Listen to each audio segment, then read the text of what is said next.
What's up, party people? It's been a while. I haven't made a video in a couple weeks, and I apologize for that. Life has been very busy, as I'm sure some of you can understand. But Dekaron got a new update, and that is the Siege Revolution. Now, I had the opportunity to participate in this. I was part of the siege for the castle in Ardeca, and I'm going to be talking about that in just a minute. But first, I just want to talk a little bit about this Siege Revolution update. Basically, it is just a complete rework of Siege. And instead of being one castle that you fight over, there are now three. There is one in Ardeca, there is one in Requiescat Beach, and then the last one, the Golden Castle, is in the Deadlands. So the one in Ardeca is the Imperial Castle. So that was the one that I partook in. And this is cool. Like, an update to Siege was a good idea. I never felt that Siege was rewarding enough. I mean, yes, there were some benefits to it, but for the most part, it was kind of just like a bragging rights type thing. So, did they improve Siege?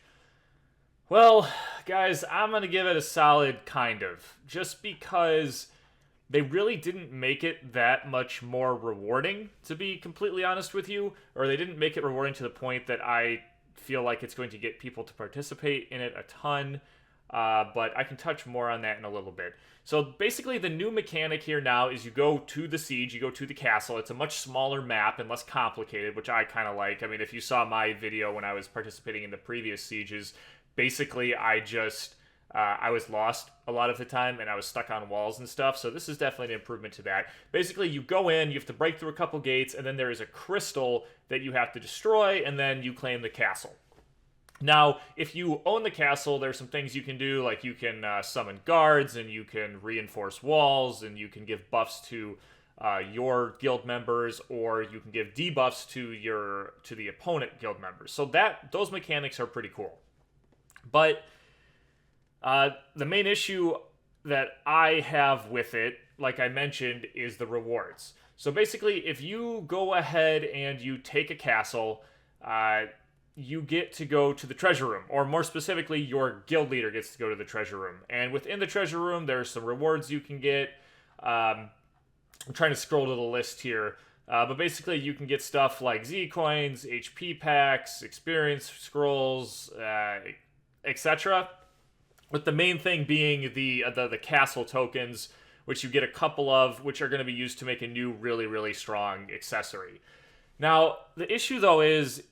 Oh, and in addition to that, your guild member gain... They added a tax to the agency, so basically when you go to the agency, you have to pay a 5% tax when you're selling stuff, and then the guilds that control the cities get to collect that 5% tax every day for the week that they own the siege, which should be rewarding.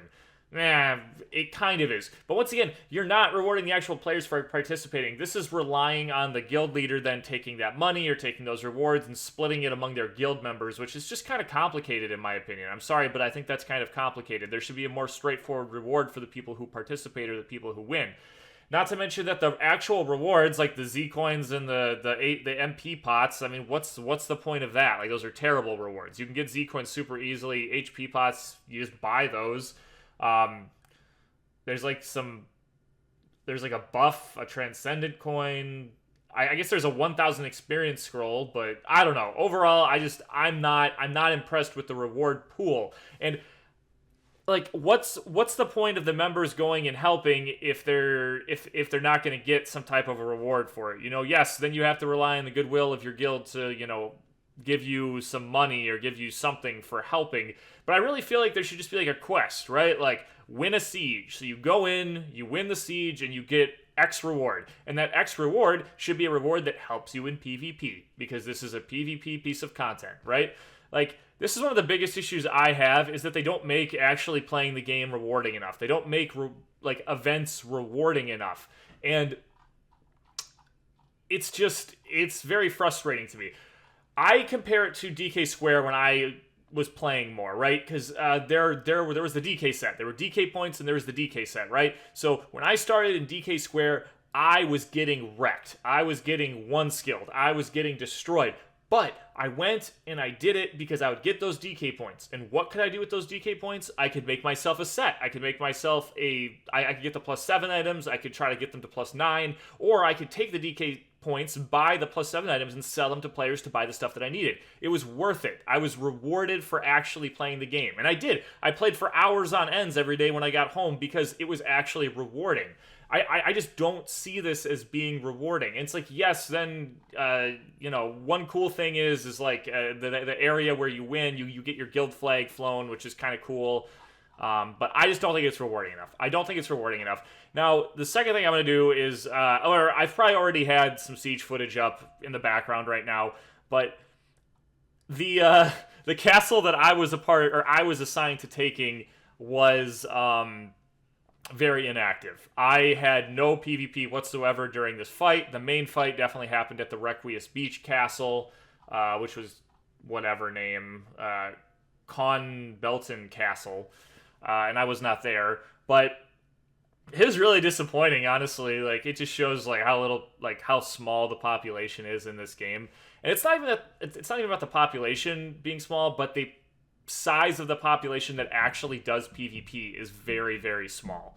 And once again, it's because actually getting to that end game PvP, like, there's no, like just farming it is just not very realistic.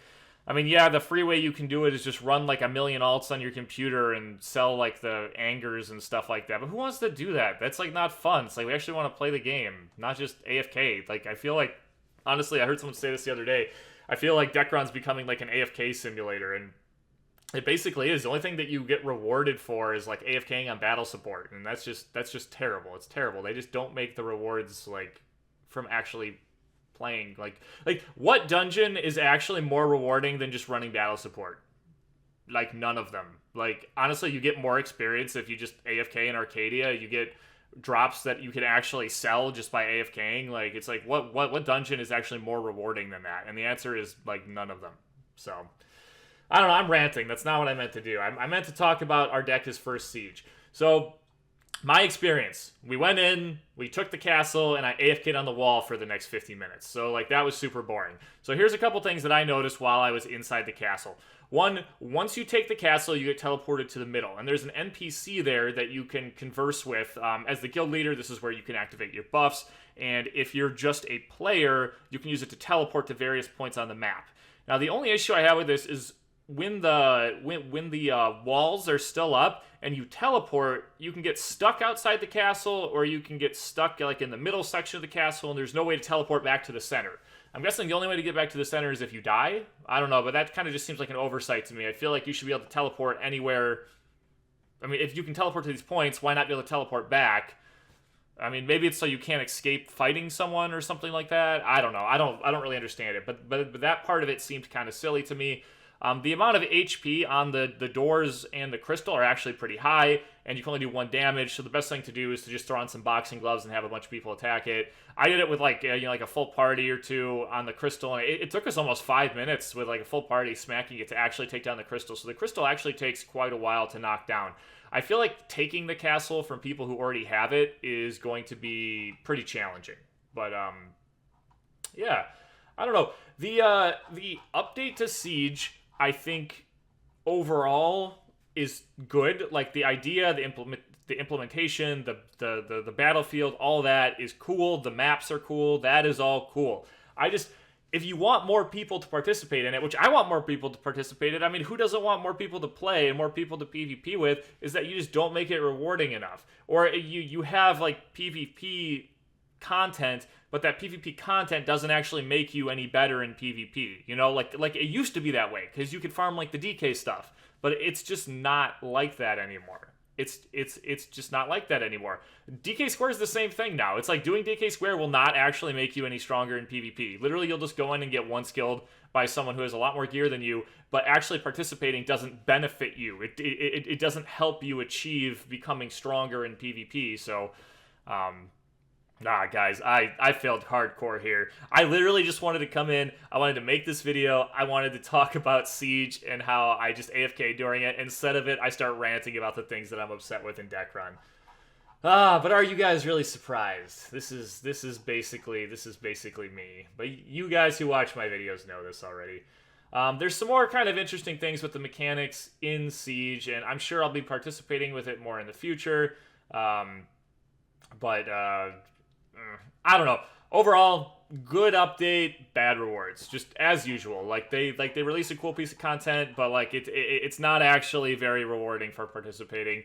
Not to mention the whole tax thing, the sales tax thing is kind of lame because it's like, okay, yeah, so if you want to get that 5% back, then you need to participate in your siege battle. But not everyone does PvP, you know? So it's like, what about the people who just don't even do PvP? Now it's even harder for them to make money because you have to give 5% to the siege owners or whatever, which is split between 3 castles, and yeah, I don't know. It was kind of interesting. I know that the battle at Requies's Beach, like I said, was kind of cool. The alliance that I'm in, they were fairly ambitious. They wanted all 3 castles. Like I said, I was a part of the Ardeca one, and we ended up with 2 of them, which is cool, good for them. I'm thankful I got to participate.